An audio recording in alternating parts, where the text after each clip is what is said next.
కనికరం సమాధానంగా మా పనులకు తండ్రి మరోసారి మీ ఘనమైన నామానికి వందనాలు స్తోత్రాలు చేయించుకుంటున్నాం. మహోన్నతుడ మహాగణుడ పరిశుద్ధుడ నిత్య నివాసం దేవాను వాడు ఉన్నవాడు స్తోత్రాలు ఉదయకాలం ఉంటే ఇంతవరకు కాచి కాపాడిన ఈ మధ్యాహ్న కాల సమయంలో యూట్యూబ్ చూస్తుండగా నీ తోడు నీడ దయచేయమని అనేకులకు రక్షణ లేని వారికి రక్షింపబడిన వారికి ప్రభా ఉద్యోగం దయచేయని రాకుండా మెరకు కలిగిన జీవితాన్ని జీవించడం సహాయం దయచేయము.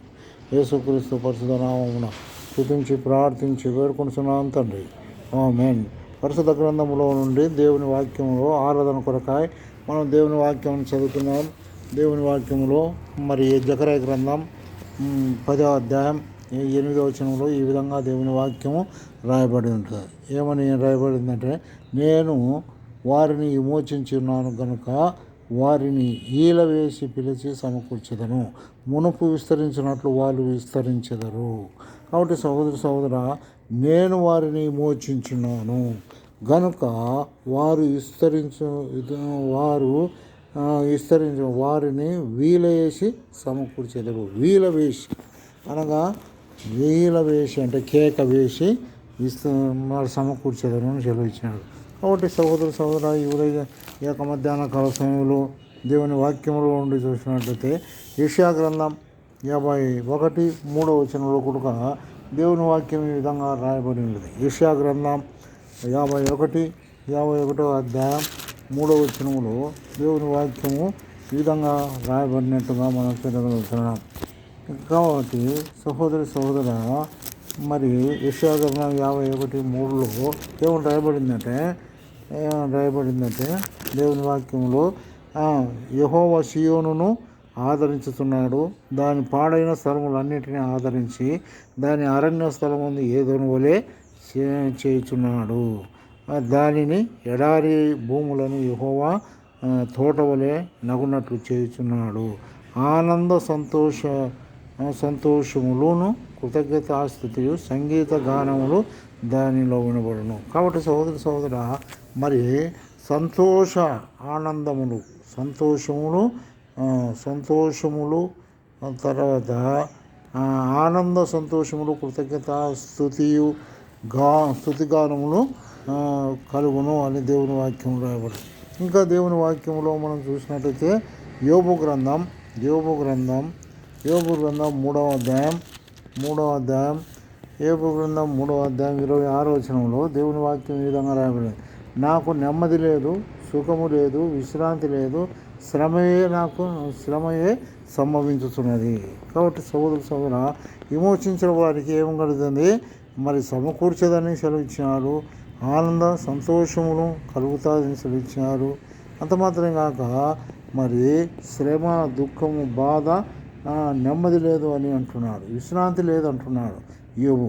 అంత మాత్రమే కాక ఇంకా దేవుని వాక్యంలో చూసినట్టయితే యెషయా గ్రంథం 1వ అధ్యాయంలో మనం చూసినట్టయితే దేవుని వాక్యం చెప్తుంది. మరి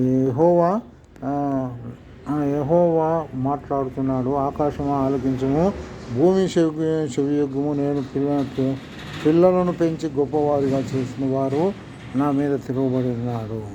ఎద్దు తన కామాందనేమో ఎరుగును, గాడిద సొంతవాని దొడ్డి తెలుసుకొను, ఇశ్రాయేలులకు తెలివి లేదు, నా జనులు యోచింపరు.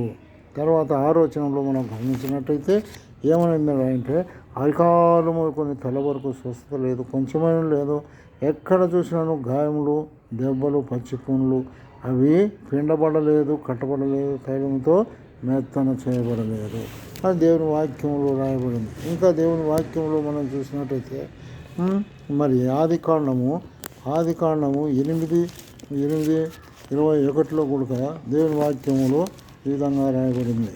ఆదికాండం 8వ అధ్యాయం 21వ వచనంలో ఏం రాయబడిందంటే దేవుని వాక్యంలో 8:21వ వచనంలో మరి అప్పుడు యెహోవా ఇంపైన సువాసన నాగ్రామించి ఇక మీదట నరులను బట్టి భూమిని శపింపను, ఎందుకనగా నరుల హృదయాలోచన వారి బాల్యం నుండి చెడ్డది అని దేవుని వాక్యం రాబడింది. ఇంకా విలాప వాక్యములు 5వ అధ్యాయం విలాపవాక్యములు 5వ అధ్యాయం 17వ వచనంలో కూడా దేవుని వాక్యములో ఈ విధంగా రాయబడింది. విలాపవాక్యములు 5వ అధ్యాయం 17వ వచనంలో దేవుని వాక్యం ఈ విధంగా రాయబడినట్టుగా మనం చూడగలుగుతున్నాం.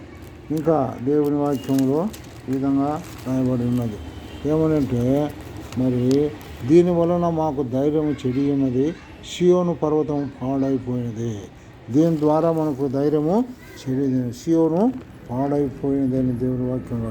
ఇంకా దేవుని వాక్యంలో రాయబడింది కీర్తనలు 51లో ఏమంటున్నాడు కీర్తనకారుడు 51లో ఏమని రాయబడిందంటే, నీ రక్షణానందము నాకు మరలా పుట్టించుము అన్నాడు. సమ్మతి గల మనస్సు నాకు దృఢపరచుము, నన్ను దృఢపరచుము అంటున్నాడు. కాబట్టి సహోదర విమోచింపబడిన వారు మరి ఏ విధంగా ఉంటున్నారు అనేది మనం చూడగలుగుతున్నాం.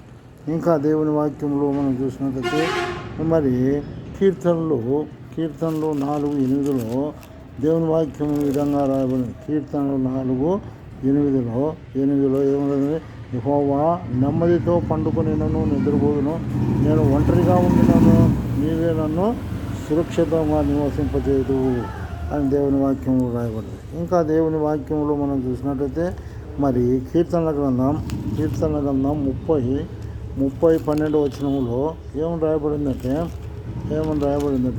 30:12 వచనం, నీవు నా గోనెపట్టును విడిపించి సంతోష వస్త్రము ధరింపచేసినావు. యెహోవా నా దేవా, నిత్యము నేను నిన్ను స్తుతించెదను చెల్లించాడు. ఇంకా లూకా సువార్త 1:48లో మరియమ్మ అంటుంది, ఏమంటుంది, నా రక్షకుడు దేవుని యందు నేను ఆనందించుతున్నాను అంటుంది. కాబట్టి సహోదర మొట్టమొదటిది విమోచింపబడిన వారు ఏ విధంగా ఉంటారంటే, విమోచింపబడిన వారు మరి వారి తలల మీద ఆనంద సంతోషము గానములు చేయుచుండిరి అని దేవుని వాక్యంలో రాయబడింది. ఇంకా దేవుని వాక్యం రెండవదిగా మనం చూసినట్టయితే యోబు రాసిన గ్రంథం